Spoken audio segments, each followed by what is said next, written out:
File 48. When, however, this took place with the ugliest man, Zarathustra stood there like one drunken. His glance dulled, his tongue faltered, and his feet staggered. And who could divine what thoughts then passed through Zarathustra's soul? Apparently, however, his spirit retreated and fled in advance, and was in remote distances, and, as it were, wandering on high mountain ridges, as it standeth written, twixt two seas, wandering twixt the past and the future as a heavy cloud. Gradually, however, while the higher men held him in their arms, he came back to himself a little, and resisted with his hands the crowd of the honouring and caring ones, but he did not speak. All at once, however, he turned his head quickly, for he seemed to hear something. Then laid he his finger on his mouth, and said, "Come." And immediately it became still and mysterious round about. From the depth, however, there came up slowly the sound of a clock bell. Zarathustra listened thereto, like the higher men. Then, however, laid he his finger on his mouth the second time, and said again, "Come. Come. It is getting on to midnight." And his voice had changed. But still he had not moved from the spot. Then it became yet stiller and more mysterious, and everything hearkened, even the ass, and Zarathustra's noble animals, the eagle and the serpent. Likewise the cave of Zarathustra, and the big cool moon, and the night itself. Zarathustra, however, laid his hand upon his mouth for the third time, and said, "Come. Come.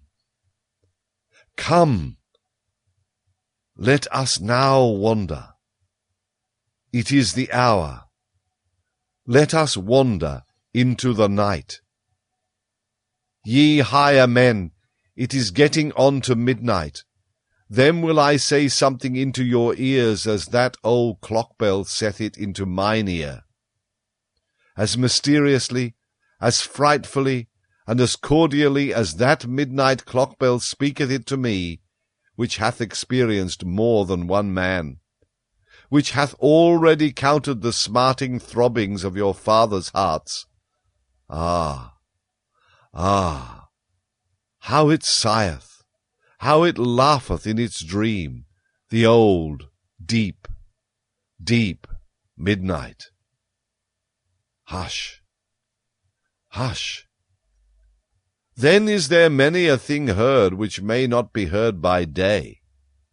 Now, however, in the cool air, when even all the tumult of your hearts hath become still, now doth it speak, now is it heard, now doth it steal into over-wakeful nocturnal souls. Ah, ah, how the midnight sigheth, how it laugheth in its dream! Hearest thou not how it mysteriously, frightfully, and cordially speaketh unto thee, the old, deep, deep midnight? O man, take heed! Woe to me! Whither hath time gone? Have I not sunk into deep wells? The world sleepeth. Ah, ah, the dog howleth, the moon shineth. Rather will I die, than say unto you what my midnight heart now thinketh. Already have I died. It is all over. Spider, why spinnest thou around me? Wilt thou have blood? Ah, ah, the dew falleth, the hour cometh, the hour in which I frost and freeze, which asketh and asketh and asketh, who hath sufficient courage for it? Who is to be master of the world? Who is going to say, "Thus shall ye flow, ye great and small streams"? The hour approacheth. O man, thou higher man, take heed. This talk is for fine ears, for thine ears. What saith deep midnight's voice indeed? It carrieth me away, my soul danceth. Day's work, day's work.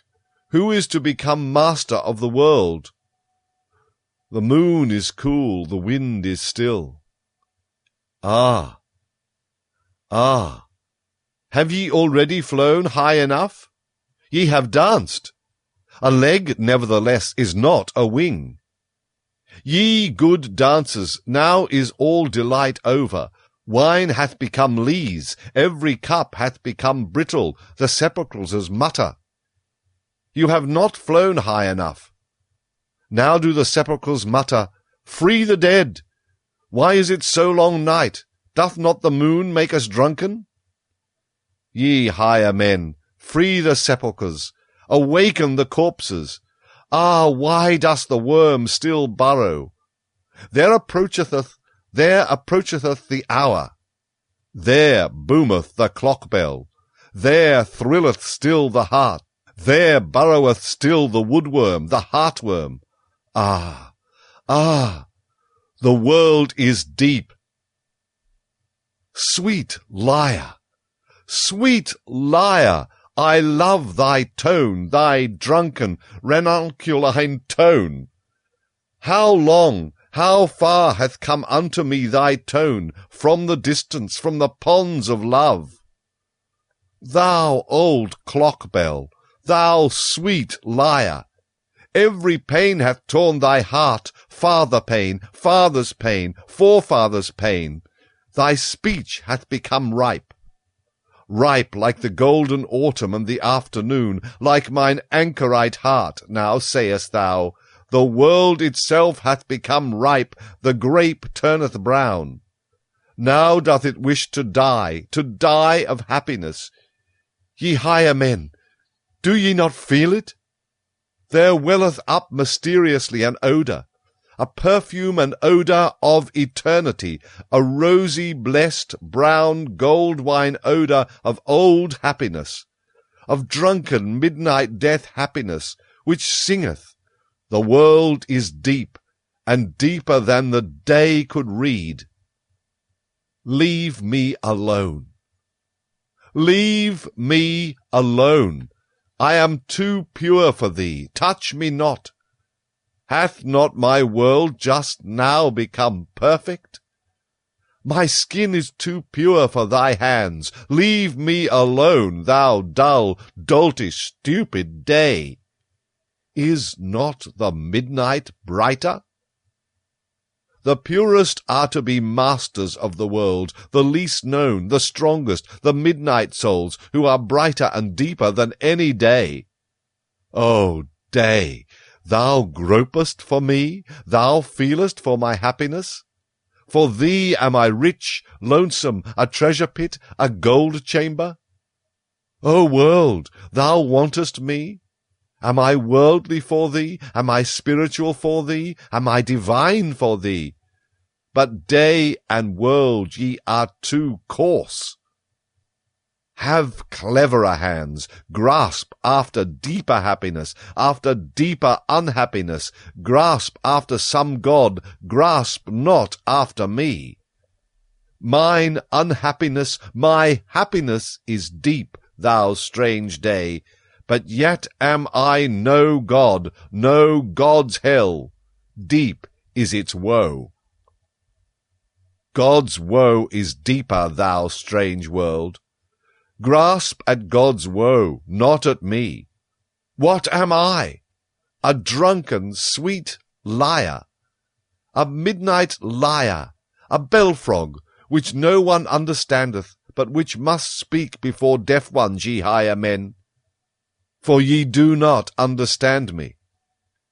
Gone, gone, O youth, O noontide, O afternoon, now have come evening and night and midnight.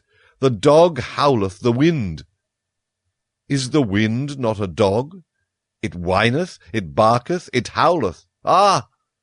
Ah, how she sigheth! How she laugheth, how she wheezeth and panteth, the midnight! How she just now speaketh soberly, this drunken poetess! Hath she perhaps overdrunk her drunkenness? Hath she become over-awake? Doth she ruminate? Her woe doth she ruminate over, in a dream the old deep midnight, and still more her joy. For joy, although woe be deep, joy is deeper still than grief can be. Thou grapevine, why dost thou praise me? Have I not cut thee? I am cruel, thou bleedest. What meaneth thy praise of my drunken cruelty? Whatever hath become perfect, everything mature, wanteth to die. So sayest thou. Blessed, blessed be the vintner's knife, but everything immature wanteth to live. Alas! Woe saith, Hence, go, away, thou woe! But everything that suffereth wanteth to live, that it may become mature and lively and longing, longing for the further, the higher, the brighter. I want heirs, so saith everything that suffereth. I want children, I do not want myself. Joy, however, doth not want heirs. It doth not want children. Joy wanteth itself. It wanteth eternity. It wanteth recurrence. It wanteth everything eternally like itself. Woe saith, Break, bleed, thou heart, wander, thou leg, thou wing, fly, onward, upward, thou pain. Well, cheer up, O mine old heart. Woe saith, Hence, go. Ye higher men, what think ye? Am I a soothsayer, or a dreamer, or a drunkard, or a dream reader, or a midnight bell, or a drop of dew, or a fume and fragrance of eternity? Hear ye it not? Smell ye it not? Just now hath my world become perfect. Midnight is also midday. Pain is also a joy. Curse is also a blessing. Night is also a sun. Go away, or ye will learn that a sage is also a fool. Said ye ever yea to one joy? O my friends, then said ye yea also unto all woe. All things are enlinked, enlaced, and enamoured. Wanted ye ever once to become twice? Said ye ever, Thou pleasest me, happiness, instant, moment. Then wanted ye all to come back again. All in you, all eternal, all enlinked, enlaced, and enamoured. Oh, then did ye love the world. Ye eternal ones, ye love it eternally and for all time, and also unto woe do ye say, Hence, go, but come back, for joys all want eternity. All joy wanteth the eternity of all things. It wanteth honey, it wanteth lees, it wanteth drunken midnight, it wanteth graves, it wanteth grave tears consolation, it wanteth gilded evening red. What doth not joy want? It is thirstier, heartier, hungrier, more frightful, more mysterious than all woe. It wanteth itself, it biteth into itself. The ring's will riveth in it. It wanteth love, it wanteth hate. It is over-rich, it bestoweth, it throweth away. It beggeth for someone to take from it. It thanketh the taker. It would fain be hated. So rich is joy that it thirsteth for woe, for hell, for hate, for shame, for the lame, for the world. For this world, oh, ye know it indeed. Ye higher men, for you doth it long this joy, this irrepressible blessed joy. For your woe, ye failures, for failures longeth all eternal joy. For joys all want themselves, therefore do they also want grief. O happiness, O pain, O break, thou heart! Ye higher men, do learn it, that joys want eternity. Joys want the eternity of all things. They want deep, profound eternity. Have ye now learned my song? Have ye divined what it would say? Well, cheer up, ye higher men, sing now my roundelay.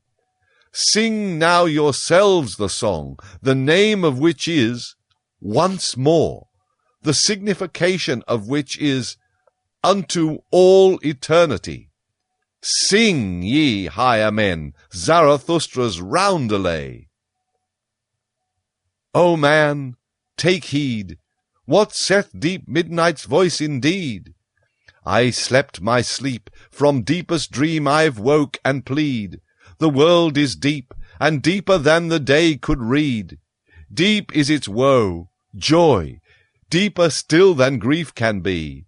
Woe saith, hence, go, but joys all want eternity, want deep, profound eternity. The sign. In the morning, however, after this night, Zarathustra jumped up from his couch, and having girded his loins, he came out of his cave glowing and strong, like a morning sun coming out of gloomy mountains. Thou great star, spoke he, as he had spoken once before, thou deep eye of happiness, what would be all thy happiness if thou hadst not those for whom thou shinest? And if they remained in their chambers whilst thou art already awake, and comest and bestowest and distributest, how would thy proud modesty upbraid for it? Well, they still sleep, these higher men, whilst I am awake. They are not my proper companions. Not for them do I wait here in my mountains. At my work I want to be, at my day. But they understand not what are the signs of my morning. My step is not for them the awakening call. They still sleep in my cave. Their dream still drinketh at my drunken songs. The audient ear for me, the obedient ear, is yet lacking in their limbs. This had Zarathustra spoken to his heart, when the sun arose. Then looked he inquiringly aloft, for he heard above him the sharp call of his eagle. Well, called he upwards, thus is it pleasing and proper to me. Mine animals are awake, for I am awake. Mine eagle is awake, and like me honoureth the sun. With eagle talons doth it grasp at the new light. Ye are my proper animals, I love you. But still do I lack my proper men. Thus spoke Zarathustra. Then, however, it happened that all on a sudden he became aware that he was flocked around and fluttered around as if by innumerable birds. The whizzing of so many wings, however, and the crowding around his head was so great that he shut his eyes. And verily there came down upon him, as it were, a cloud, like a cloud of arrows which poureth upon a new enemy. But behold, here it was a cloud of love, and showered upon a new friend. What happeneth unto me? Thought Zarathustra in his astonished heart, and slowly seated himself on the big stone which lay close to the exit from his cave. But while he grasped about with his hands, around him, above him, and below him, and repelled the tender birds, behold, there then happened to him something still stranger.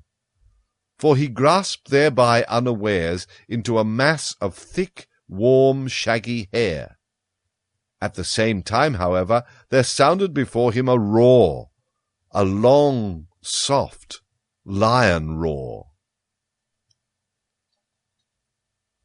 The sign cometh, said Zarathustra, and a change came over his heart.